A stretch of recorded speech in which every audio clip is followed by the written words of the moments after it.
उसका शुद्धि हो गया, बास नहीं मारता है। तो ये सब बात है, ये कुतर्क है।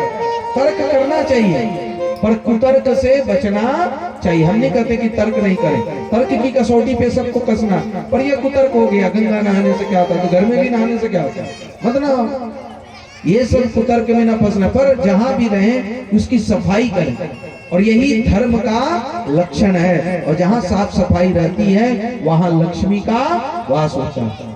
और सही पूछिए तो बिनेवा गांव हम तो घूम ही रहे, बहुत साफ सफाई। ऐसे कई लोग मिट्टी काट करके, पता नहीं नरेश जी का काटा का किसका काटा हो, पर कोई बात नहीं, वैसे नहीं काटना चाहिए कि किसी का हो जाए। फिर भी काटा तो रास्ता बन गया, तो चलो समाज का काम आ गया। कहने का तात्पर्य है स्वच्छ बहुत है। हम तो जहाँ रह रहे हैं आसपास सब घरों को देख रहे हैं, स्वच्छता बड़ी है। भले मिट्टी का घर है और कितनी पवित्रता है, पर एक चीज की कमी है। आप लोग के घर के आंगन में तुलसी का चौड़ा है कहीं कहीं, पर वो थोड़ा और बंदा बनना चाहिए। पक्का का घर, पक्का का हो ना हो, पर तुलसी चौड़ा बनने में क्या है, तो घर घर तुलसी का मैया का वो थोड़ा हो जाए। ये सब बंगाल में थोड़ा ज्यादा देखने को मिलता है। पर आजकल क्या करें, हमारे जैसे कुछ संत भी कह देते हैं कि शंख फूकने से क्या होता है, आरती दिखाने से। अरे भाई, हम गिरस्त में रहते हैं, कोई जंगल में नहीं रहते हैं। जो ये सब करने से क्या होता है, वो करने से क्या होता है। गिरस्त में रहते हो, घर में रहते हो, तो गिरस्त धर्म का पालन करो। ऐसे संतों की बात मत सुनो ज्यादा कि देवी देवता पूजने से क्या होता है। भाई उसमें बच्चों पर संस्कार पड़ती है। दान पुण्य भी करने से क्या होता है, वो भी बोलो। तो वो नहीं बोलेगा देवी देवता पूजने से क्या होता है। अब बकरी जो पोसता है उस पर इतना बोलेगा, अरे भाई बकरी, वही बकरी वाला बेच के पैसा दो तो बाबा छूने में कोई हर्ज नहीं रहता है। बकरी पर बहुत बोल देंगे, पर बकरी का पैसा लेने में उनको जरा भी संकोच नहीं है। तो उसका जो रोटी खाते हैं, चावल खाते हैं, वो बकरी का पैसा कहना खाते हैं। भाई एक हद तक विरोध होना चाहिए। विरोध करने वाले बस विरोध करने के लिए विरोध करते हैं, यही सब बात खटपट हो जाती है, उल्टा हो जाता है। सत्य तो बोलता है सब, सभी सत्य ही बताते हैं सब मत, पर उस सत्य में ना जहर मिला हुआ होता है। आप थोड़ा अनुभव करेंगे, बोलते सत्य हैं तो थोड़ा जहर में लपेट करके सत्य देते हैं, उसी से वो सत्य जो है ना वो विष बन जाता है, वो जहर बन जाता है। यदि उसमें जहर न लिपटा हो तो सत्य बिल्कुल परिष्कृत रहे, विशुद्ध रहे। इसलिए सिर्फ विरोध करने के लिए विरोध नहीं करना चाहिए, खंडन के साथ मंडन भी होना चाहिए। मंडन समझते हैं, यदि किसी का आप दोष कर देते हैं उसमें कुछ गुण भी तो है कि नहीं है। अरे जब युधिष्ठिर जी महाराज निकला तो कोई बुरा दिखाई नहीं पड़ा, कुत्ते में भी कितना सुंदर दांत चमकता हुआ। हम लोग का दांत उतना चमकता भी नहीं है जितना कुत्ता का, जबकि रोज ब्रश भी नहीं करता। तो उसमें भी उसने गुण देख लिया। और दुर्योधन को कहीं कोई अच्छा व्यक्ति मिला ही नहीं, सब में कुछ न कुछ दोष मिला। तो ऐसे जो सिर्फ दोष निकालते रहता है, समझ लीजिए वो दुर्योधन का ही कुल का है, वो बच गया होगा, उसी का वंशज आ रहा है। और जो सब में अच्छाई देखता है तो समझ लीजिए वो पांडव वंश का है। सिर्फ दोष क्यों देखें, देखे तो गुण देखें। और हमने पहला दिन कहा था, आप लोग जानते हैं एक कान से सुनते हैं दूसरे से निकालते हैं, और आप लोगों को झांकी चाहिए और भजन चाहिए, नहीं ना चाहिए। हाँ नहीं चाहिए तो आराम से सुनो, पहले झांकी आए चलेंगे, क्योंकि कथा छूट जाएगी तो आप बहुत बड़ा चीज खो देंगे। हमने पहला दिन कहा था कि जो सत्य परमात्मा का स्वरूप है उसको पकड़ने का प्रयास करना चाहिए, और हम चुक जा रहे हैं। तो खैर जो भी हो, तो आइए इस भाव से हम समझें। तो जैसे भी हो, बोले प्रेम से वृंदावन बिहारी लाल की जय। इस प्रकार गजग्राह का युद्ध हुआ घन घोर, खींच रहे दोनों सुभट अपनी अपनी ओर, अपनी अपनी ओर। कभी गज बाहर आता और कभी प्रबल हो ग्राह खींच जल में ले जाता। अरे कभी प्रबल हो ग्राह खींच जल में ले जाता। बीते वर्ष सहस्त्र युद्ध का न अंत आया, आतुर हुआ गजेंद्र अग्राह पड़ा रहा सवाया। कोई कितना भी बलवान हो हमेशा के लिए थोड़ी रह सकता। अब धीरे धीरे गजेंद्र हाथी आतुर हुआ और ग्राह की शक्ति बढ़ने लगी। इस प्रकार जब गजेंद्र ने देखा कि मेरी शक्ति छीन हो रही है, इतने दिन युद्ध करने के पश्चात जो शक्ति पहले थी अब वो नहीं बची। तब पत्नियों से कहा, अपने बच्चों से कहा, अरे थोड़ा जोर लगाओ, हमको खींचो, बाहर निकालो, कहीं हम डूब ना जाए। सुर में सुर बांध करके उस गज को बाहर खींचने का कोशिश किया, पर जब अपनी शक्ति ना हो तो दूसरा कितना पकड़ पकड़ करके आपको बाथरूम तक ले जाए। अपनी भी कुछ ताकत होनी चाहिए, नहीं होता तो खींचने वाले भी परेशान हो जाते। अब कोई बीमार हो, बेटा छुट्टी लेकर के आए, 1 महीना 2 महीना 6 महीने तक भी न मरे तो कहा कि अच्छा ठीक है, यदि कुछ होगा तो फोन कर देना, कमाना भी तो जरूरी है, छोड़ करके चला ही जाता।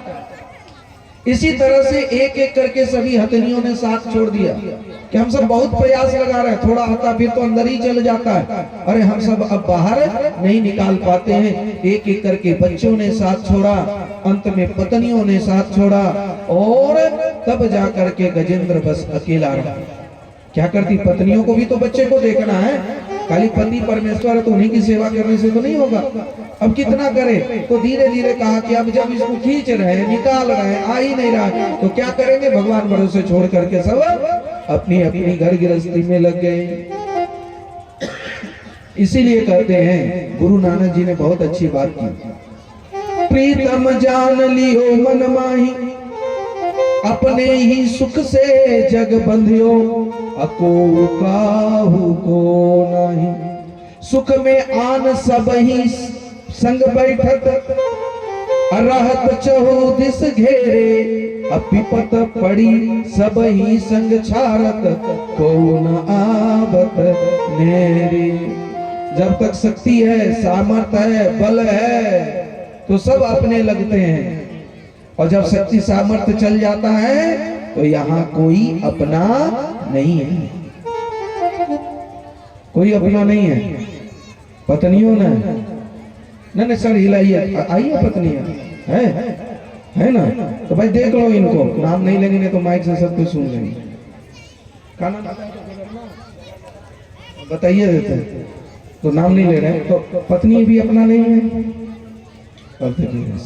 पत्नी अपना, बेटा भी अपना नहीं है, कोई नहीं है, तो कोई नहीं है तो इनकी पत्नी यदि सुन रही हो जगन्नाथ जी की, तो कह रहा जब कोई नहीं है तो तोरा रिंग के खा लेता हूँ, अम्मा अपनो कमेबे अपनो खेबे, तो हूँ अपनो कमाओ अपनो खाओ, आज खाना आपको ढंग से मिल ही जाएगा घर में। कहने का तात्पर्य है यहाँ कोई अपना नहीं है, बात सत्य है, पर शरीर के नाते यहाँ सब अपना है। शरीर संसार का, ये लाइन पकड़ लो, शरीर संसार का और आत्मा परमात्मा का। आत्मा से परमात्मा का चिंतन करो, और शरीर से जो हमारा सहायता कर रहा है तो उसकी भी सहायता करना ये कर्तव्य है। पूजा आप कहाँ करने जाओगे, इसलिए जो भी सास ससुर बेटा पुतोह पत्नी पति जो भी मिला है उसी में परमात्मा का स्वरूप का दर्शन करते हुए, कुछ न चाहते हुए उनकी सेवा करना, यही सबसे उत्तम भक्ति। प्रभु के नाते सेवा करना और कुछ न चाहना, यही समर्पण है। भक्ति क्या है, प्रभु के नाते, प्रभु जान लो, कोई पति परमेश्वर नहीं होता, और यदि पति परमेश्वर है तो पत्नी क्या है।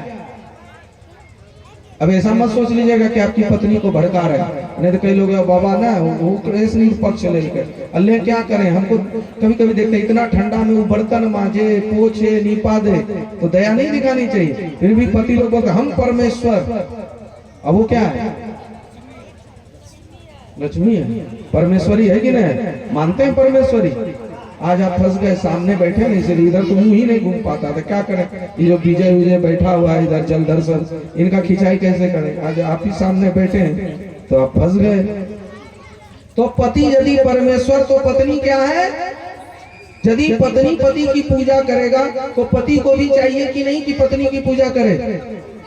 आज या कल जाकर के अपनी पूजा करवाना, कुर्सी पे बैठ जाना, कहा हम परमेश्वरी हैं, हम लक्ष्मी हैं, हमारी पैर धोइएगा कि नहीं धोबो, लक्ष्मी गोर नहीं धोबो, एकदम नहीं। अब बताइए, ये बात सही है, आप लोग एक कथा हंसने के लिए नहीं कर रहे, बिल्कुल पकड़िए इस बात पर समाज में क्या होता है, अरे वो तो ना औरत के चक्कर में, औरत के बस में है, तो औरत के बस में नहीं रहे ये कोई अच्छी बात है क्या? यदि औरत यानी पत्नी पति के लिए सेवा कर रही है, उसको परमेश्वर मान रहा है, तो परमेश्वर को भी तो परमेश्वरी भाव से देखना चाहिए। पता नहीं वो मेरा गोड़ धोएगा, हम उसका नहीं धोएंगे, उससे इज्जत चली जाएगी, इसलिए सर नहीं हिलाया और उधर जो है दूसरे काम में लग गया। ये इनकी कथा नहीं है, इनको नहीं कर रहे, इसके माध्यम से हम सबको कर रहे हैं, अपने आप को भी कर रहे हैं।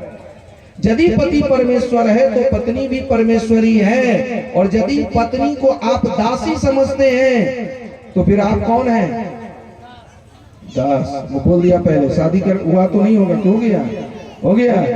हाँ, तो ये तो अभी दास बन गया, इसलिए इसका माता पिता बोलता ही होगा कि तुम तो पत्नी का दास बन गए। तो बोलने दो, अंत में माता पिता भी साथ नहीं देगा, देगी तो पत्नी ही देगी, ये कड़वा सत्य है। और माँ पिताजी को भी चाहिए कि जो पत्नी को मानता है वो हमको भी मानेगा, और पत्नी को भी चाहिए कि यदि कोई पुरुष कोई लड़का अपने माता पिता को मानता है तो ये तो हमारा अच्छा है कि हमारे पति अच्छे हैं जो माता पिता की सेवा करता है। और हमें सबको देखना चाहिए, ये वन साइडेड नहीं होना चाहिए, एक तरफा नहीं होना चाहिए। अपना जो कर्तव्य है माता पिता के प्रति वो भी करना चाहिए, और पत्नी के प्रति वो भी करना चाहिए, क्योंकि वो भी तो सब कुछ छोड़ छाड़ करके आपके पास आई है। तो इसलिए आपका कर्तव्य है कि जो सब कुछ छोड़ करके समर्पण की है, वो भी किसी के घर की बेटी है, तो वो बेटी से ज्यादा यहाँ मान सम्मान आदर पाए, ये भावना होनी चाहिए। यदि पत्नी को आप दासी समझते हैं तो आप कभी राजा नहीं हो सकते, आप दास ही बनकर रहिएगा। इस कटु सत्य को कोई काट नहीं सकता। और यदि आप पत्नी को रानी की तरह रखते हैं तभी आप, हाँ, राजा माने राजा है, राजा का पत्नी तो रानी ही होगा ना, राजा का पत्नी दासी तो नहीं होगा। इसलिए दोनों रथ के पहिए हैं, दोनों की धुरी बराबर घूमनी चाहिए। और जिस परिवार में इस तरह से मतभेद हो जाता है, वह गृहस्थ को उस गृहस्थ आश्रम को चौपट होने में देर नहीं लगती है। इसलिए सभी में परमेश्वर के नाते सेवा कीजिए। स्त्री भाव मत रखिए, वो लक्ष्मी है, लक्ष्मी भाव से। और जितना आप लक्ष्मी भाव से देखेंगे आपके घर में जरूर लक्ष्मी आएगी, इसमें कोई संदेह नहीं। और लक्ष्मी भी यदि उसमें नारायण भाव से सेवा करेंगे तो उस घर में सुख शांति समृद्धि बनी रहेगी, इसमें कोई संदेह नहीं है। इसलिए इस भाव से संकुचित विचार नहीं रखिए कि वो स्त्री है, स्त्री अधम है, उसको पैर कर रखना चाहिए, ये सब नहीं है। जोरू जोड़ का नहीं तो किसी और, ये सब कहावत हमें समझ में नहीं आती है। अरे प्रेम है तो किसी और के पास जाएगी ही नहीं, और यदि प्रेम नहीं है तो आप कितना भी बांध करके रखें। यही तो भगवान श्री कृष्ण की कथा है, कल से श्रवण करेंगे कि गोपियां शरीर से न गई पर शरीर तो यहीं छूट गया।